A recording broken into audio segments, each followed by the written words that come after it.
बच्चों, आज मैं आपको कक्षा 11 भौतिक विज्ञान की पहली क्लास पढ़ाने जा रही हूँ। तो भौतिक विज्ञान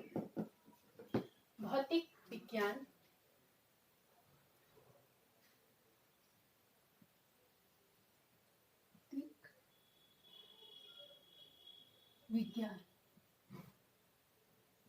को हम अंग्रेजी में क्या कहते हैं? फिजिक्स। क्या कहा जाता है भौतिक विज्ञान को? फिजिक्स। और फिजिक्स शब्द ग्रीक भाषा के फ्यूसिस शब्द से लिया गया है। किससे लिया गया है? फ्यूसिस शब्द से लिया गया है, और जिसका अर्थ होता है प्रकृति। जिसका अर्थ क्या होता है? प्रकृति। तो इसका मतलब हुआ भौतिक विज्ञान कैसा? प्राकृतिक विज्ञान है। भौतिक विज्ञान प्रारंभ में भौतिक को प्राकृतिक विज्ञान की संज्ञा दी जाती थी। तो इसकी परिभाषा क्या हो गई? भौतिकी वह विज्ञान है जिसके अंतर्गत प्रकृति तथा प्राकृतिक घटनाओं का वैज्ञानिक अध्ययन किया जाता है। परंतु देखो, प्राकृतिक घटनाएं कैसे? जैसे आप कहें, जो न्यूटन है उसने क्या देखा?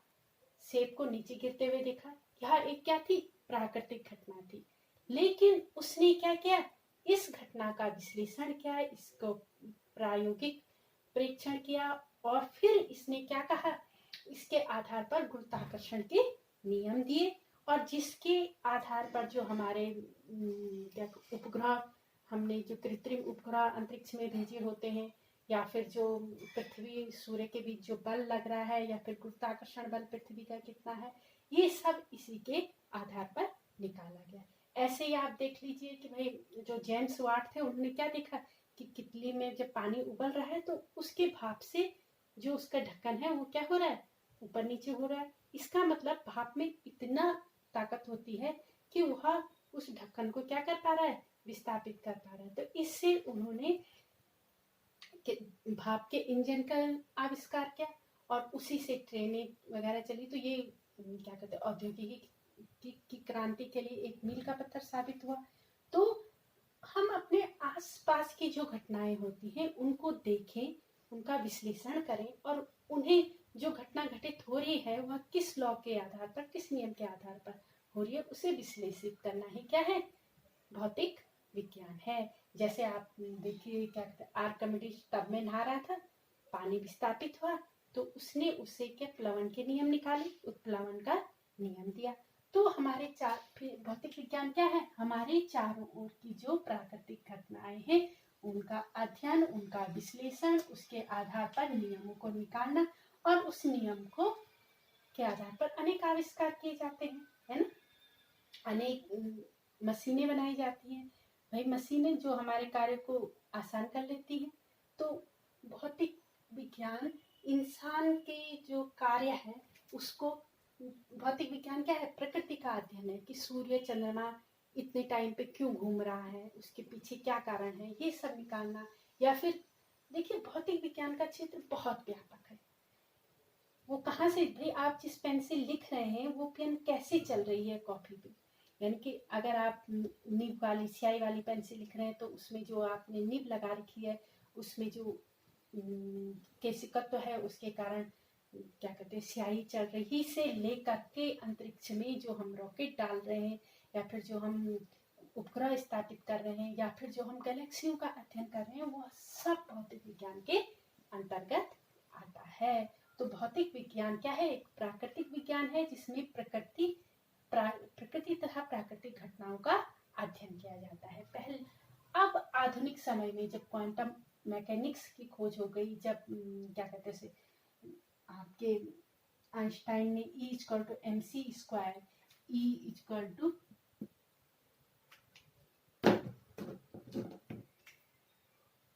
E=m और c² जैसे सूत्र दे दिए, तो फिर भौतिकी की परिभाषा को हमने बहुत छोटी चीजों में कॉम्पैक्ट कर दिया।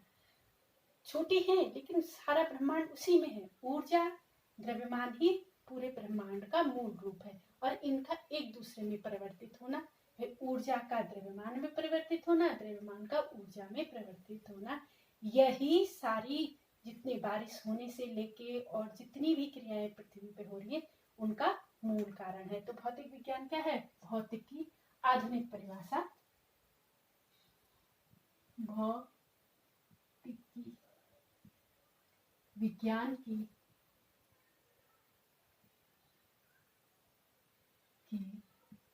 वह शाखा है, विज्ञान की वह शाखा है जिसके अंतर्गत जिसमें ऊर्जा द्रव्यमान जिसमें ऊर्जा द्रव्यमान उनकी अन्योन क्रियाओं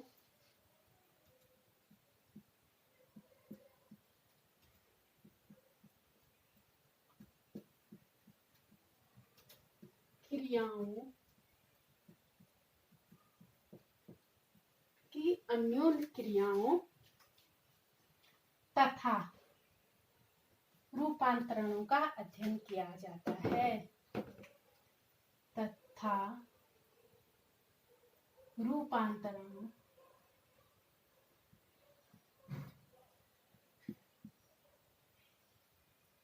का अध्ययन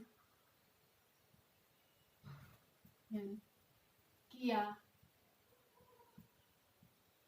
जाता है।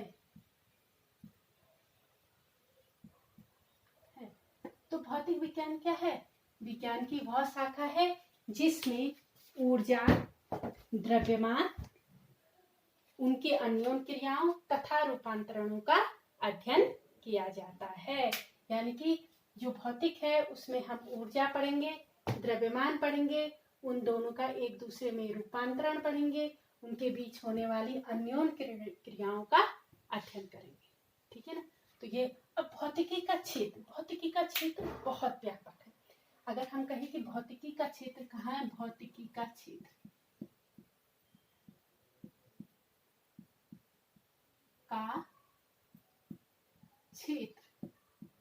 बहुत व्यापक है क्योंकि प्रकृति में होने वाली सभी घटनाओं का वैज्ञानिक अध्ययन क्या है? भौतिकी है। तो इसका क्षेत्र व्यापक होगा ही।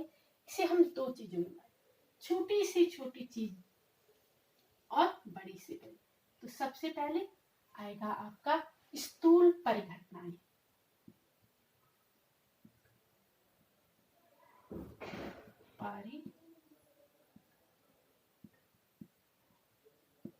यानी प्रकृति में होने वाली सभी घटनाओं का अध्ययन भौतिकी के अंतर्गत आता है। तो इसमें स्थूल परिघटनाएं आएंगे और दूसरी आएंगी सूक्ष्म परिघटनाएं।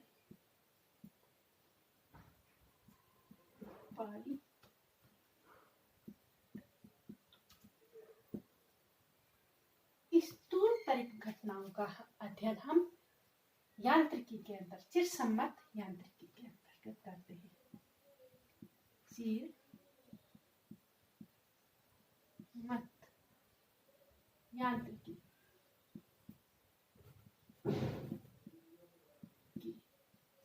जिस चिरसम्मत आपकी समझ में नहीं आ रहा होगा, क्लासिकल मैकेनिक्स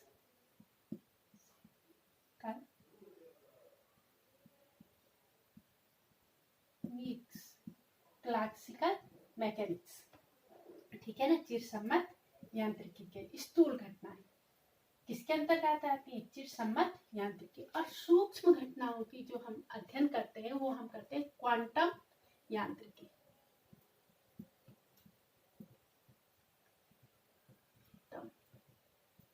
क्वांटम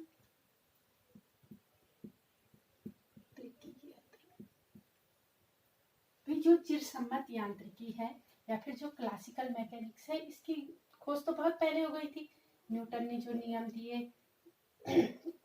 भाई, जो हमारे आसपास की बड़ी घटनाएं हैं, जैसे हमारा पृथ्वी पे चलना, तो कैसे हम चल पा रहे हैं, कहीं पे हम फिसलते हैं तो क्यों फिसलते हैं, गुरुत्वाकर्षण बल के कारण खड़े हैं, या फिर जो क्या कहते हैं अन्य ग्रहों पे जाते हैं तो भारहीनता की जो परिकल्पना होती है, वो सब चिरसम्मत यांत्रिकी के अंतर्गत आएगा। और सूक्ष्म यांत्रिकी के अंतर्गत जैसे परमाणु, नाभिक, proton, neutron, electron, graviton, photon, meson आदि का अध्ययन हम जो फोटॉन, मेसॉन, बोसॉन, इन सब का अध्ययन हम क्वांटम यांत्रिकी यानी कि आधुनिक भौतिकी के अंतर्गत करेंगे। और जो ये क्वांटम यांत्रिकी है, प्लांक ने 19वीं सदी में इसका प्रारंभ किया है और इसके लिए इन्हें नोबेल पुरस्कार भी मिला है। और जो स्थूल परिघटनाएं हैं चिरसम्मत यांत्रिकी की बहुत सारी शाखाएं हैं। हम कक्षा 11 में ज्यादातर चिरसम्मत यांत्रिकी के बारे में ही पढ़ेंगे। इसमें सबसे पहले आएगा मैकेनिक्स यानी कि यांत्रिकी।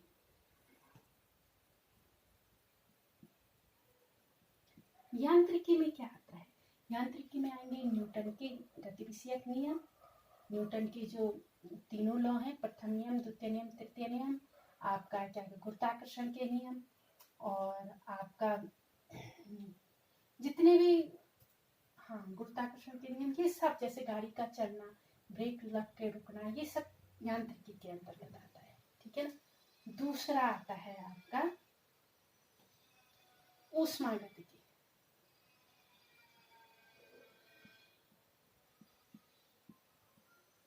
समतापी उपकरण, समदाबी उपकरण, एंट्रोपी, ऊष्मा इंजन, रेफ्रिजरेटर, आपका जो ये क्या कहते हैं फ्रिज है, इन सब की कार्यविधि और इनके नियम ऊष्मागतिकी के अंतर्गत आएंगे। नंबर तीसरे पे आप लिख सकते हैं प्रकाशिकी। ये आएगा ऑप्टिक्स। इसमें आपका क्या आएगा? परावर्तन, अपवर्तन, विवर्तन, ध्रुवण, व्यतिकरण, है ना, सूक्ष्मदर्शी, दूरदर्शी, और इन सब का अध्ययन। और जैसे सूर्य उदय होते समय और सूर्य अस्त होते समय लाल क्यों दिखाई देता है, आसमान का रंग नीला क्यों होता है, या फिर इंद्रधनुष का बनना, ये सब प्रकाशिकी के अंतर्गत आएगा। ये आप कक्षा 12 में पढ़ेंगे। फिर उसके बाद आता है आपका दोलन तथा तरंगे। इसका कुछ भाग आप 12 में पढ़ेंगे, लेकिन मूल भाग इसका किसमें है? 11 में है। दोलन क्या होते हैं, तरंगे कैसे, अनुप्रस्थ तरंगे, अनुदैर्घ्य तरंगे, ध्वनि तरंगे, डापलर प्रभाव, ये सब आप 11 में दोलन एवं तरंगों के अंतर्गत पढ़ेंगे। ये हो गया चौथा। और पांचवा आपका आता है वैद्युत गतिकी। इसके अंतर्गत आप वैद्युत धारा, फैराडे के विद्युत चुम्बकीय प्रेरण के नियम, गाउस के नियम, ये सब आप 12 में पढ़ेंगे। ठीक है ना। और जो क्वांटम यांत्रिकी है, देखो जो आपके यांत्रिकी के या फिर जो मैकेनिक्स के नियम है, वो छोटे छोटे कणों पर नहीं लगते। उसके लिए एक अलग विज्ञान, आधुनिक विज्ञान जिसे कहते भौतिकी कहते हैं, क्वांटम यांत्रिकी का प्रयोग किया जाता है।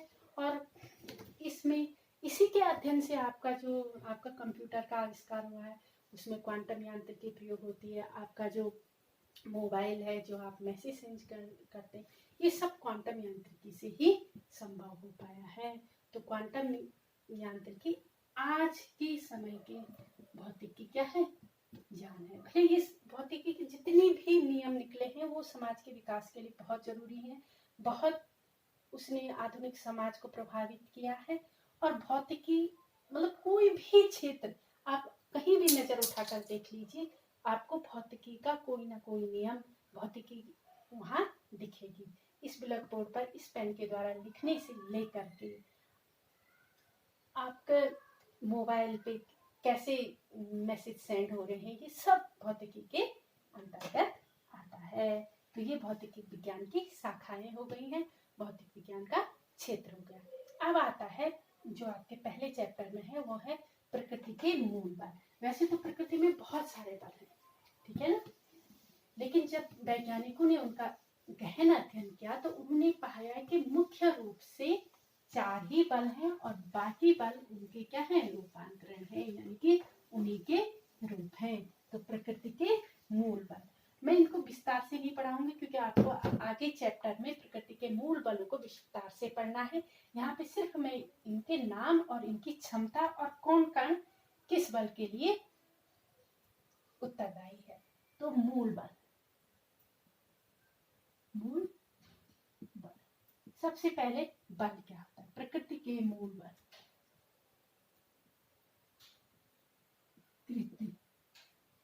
प्रकृति में मूल बल,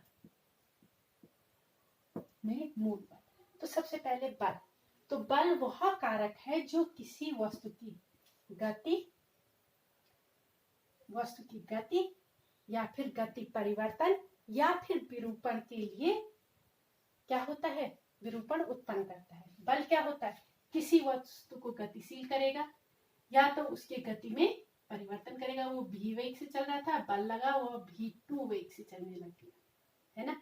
या फिर कोई वस्तु है उसके आकार में विरूपण, यानी कि जैसा उसका आकार था वह बदल जाएगा बल लगने के बाद। तो बल वह कारक है जो किसी वस्तु को गति प्रदान करता है या फिर वस्तु की गति में परिवर्तन करता है, गतिशील वस्तु की गति में परिवर्तन करता है या फिर किसी वस्तु के को विरूपित करता है, यानी कि उसके आकार में परिवर्तन करता है। तो वह कारक क्या होता है, ये सब किसके कारण होता है, बल के कारण होता है। तो बल वह कारक है जो किसी वस्तु में गति परिवर्तन या विरूपण के उत्पन्न करता है। अब आया बल तो हो गए। अब बल कितने हैं, तो मुख्य रूप से 4 बल है। कौन कौन से हैं, नंबर 1 पे आप लिख सकते हो गुरुत्वाकर्षण बल।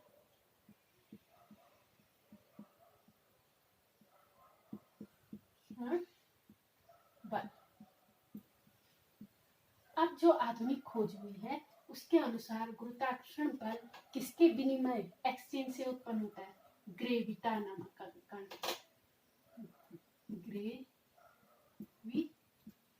नामक कण के। गुरुत्वाकर्षण बल थोड़ा सा बता देती हूँ। इस ब्रह्मांड में स्थित कोई भी 2 पिंड के बीच लगने वाला वह बल है जो इनके द्रव्यमानों m1 और m2 अगर इनके द्रव्यमान है, इनके द्रव्यमानों के गुणनफल के अनुक्रमानुपाती तथा उनकी बीच की दूरी के, माना इनके बीच की दूरी r है, बीच की दूरी के वर्ग के व्युत्क्रमानुपाती होता है। तो F g m1 m2 r²। ठीक है, ये तो हो गया गुरुत्वाकर्षण बल। उसके बाद आता है जो ग्रेविटान नामक कण के एक्सचेंज से उत्पन्न होता है। दूसरा आपका आता है विद्युत चुम्बकीय बल।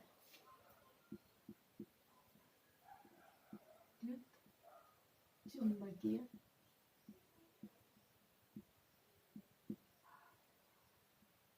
बल, अगर 2 आवेश स्थिर है तो उनके बीच लगने वाला बल उनके द्रव्यमान के गुणनफल के अनुक्रमानुपाती, उनके आवेशों के गुणनफल के, 2 आवेश स्थिर हैं तो उनके बीच लगने वाला बल उनके आवेशों के गुणनफल के अनुक्रमानुपाती तथा उनके बीच की दूरी के वर्ग के व्युत्क्रमानुपाती होता है। ये क्या है, विद्युत चुम्बकीय बल। और ये किसके कारण होता है, फोटॉन के एक्सचेंज के कारण, किसके, फोटॉनों के विनिमय के कारण। तीसरा आप लिख सकते हैं प्रबल नाभिकीय बल।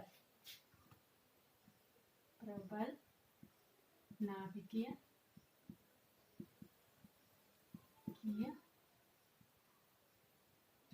बल, नाभिक में जो प्रोटॉन या न्यूट्रॉन होते हैं उनको एक साथ जोड़े रखने वाला बल ही क्या है, प्रबल नाभिकीय बल है। और ये मेसोनों के विनिमय से उत्पन्न होता है। ठीक है ना। उसके बाद आता है चौथा बल, क्या है, क्षीण नाभिकीय बल।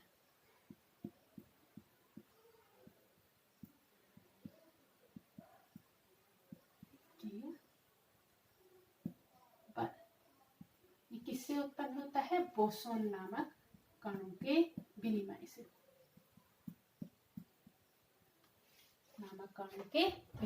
उत्पन्न होता है। और क्षीण नाभिकीय बल के कारण ही नाभिकीय घटनाएं जैसे अल्फा बीटा गामा कणों का उत्सर्जन संभव होता है। अब एक क्वेश्चन पूछा जाता है कि इनमें सबसे प्रबल कौन है और सबसे दुर्बल कौन है? तो सबसे पहले आता है प्रबल नाभिकीय,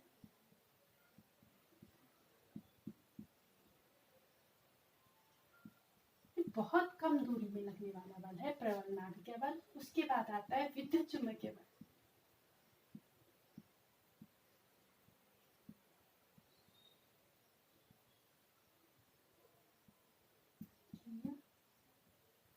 बल उसके बाद आता है आपका क्षीण नाभिकीय बल।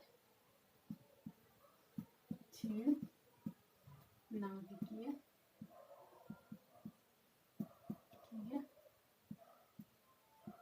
बल। और सबसे ज्यादा कमजोर बल होता है गुरुत्वाकर्षण बल।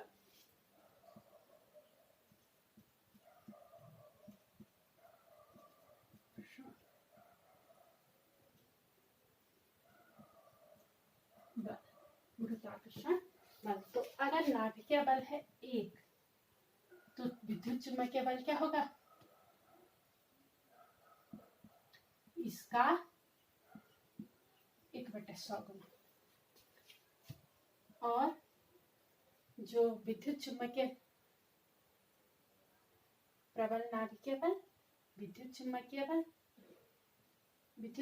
बल इसका क्या होता है? 1/100 गुना। और क्षीण नाभिकीय बल ये होता है इसका 1/10⁻13 गुना। और जो गुरुत्वाकर्षण बल होता है वह तो और कम होता है, और ये होता है इसका 10⁻38 गुना। तो सबसे प्रबल कौन है? प्रबल नाभिकीय बल। और सबसे कम कौन सा होता है? गुरुत्वाकर्षण बल। फिर ये 2 पेने हैं, अगर मैं इन्हें ऐसे रख लूं तो इनके बीच गुरुत्वाकर्षण बल लग रहा है, लेकिन इसका मान इतना कम होता है कि हम इसका अनुभव नहीं कर पाते। ठीक है, तो ये आपका फर्स्ट चैप्टर है भौतिक जगत, जिसमें कि आप किसके बारे में पढ़ेंगे? सबसे पहले भौतिक विज्ञान। भौतिक विज्ञान विज्ञान की वह शाखा है जिसके अंतर्गत हम प्रकृति तथा प्राकृतिक घटनाओं का वैज्ञानिक अध्ययन करते हैं। और आधुनिक भौतिकी की परिभाषा यह है कि भौतिक विज्ञान वह विज्ञान की वह शाखा है जिसके अंतर्गत हम ऊर्जा, द्रव्यमान, उनकी अन्योन्य क्रियाओं तथा उनके रूपांतरणों का अध्ययन करते हैं। उसके बाद इनका क्षेत्र स्थूल भी है और सूक्ष्म भी है। स्थूल में आपका आ जाता है क्या कहते हैं, जो इसके अंतर्गत आप पार्थिव तथा भौगोलिक स्तर की परिघटनाएं सम्मिलित होती है स्थूल प्रभाव के अंतर्गत। ठीक है ना। और जो इसका है सूक्ष्म प्रभाव, तो इसमें आणविक, परमाणुविक तथा नाभिकीय घटनाओं का अध्ययन किया जाता है। स्थूल में जो आएगा वो मैकेनिक्स आएगा, है ना, चिरसम्मत यांत्रिकी, क्लासिकल मैकेनिक्स आएगा। और जो सूक्ष्म परिघटनाएं हैं उसमें क्वांटम आएगा। उसके बाद प्रकृति में 4 बल, गुरुत्वाकर्षण, वैसे तो बहुत सारे बल हैं लेकिन मुख्य रूप से इन्हीं से उत्पन्न हुए बाकी बल, गुरुत्वाकर्षण बल, विद्युत चुम्बकीय बल, प्रबल नाभिकीय बल और क्षीण नाभिकीय बल। इसमें सबसे स्ट्रॉन्ग जो होता है वो प्रबल नाभिकीय बल होता है, और सबसे वीक जो होता है वो गुरुत्वाकर्षण बल होता है। तो ये है आपका भौतिक जगत।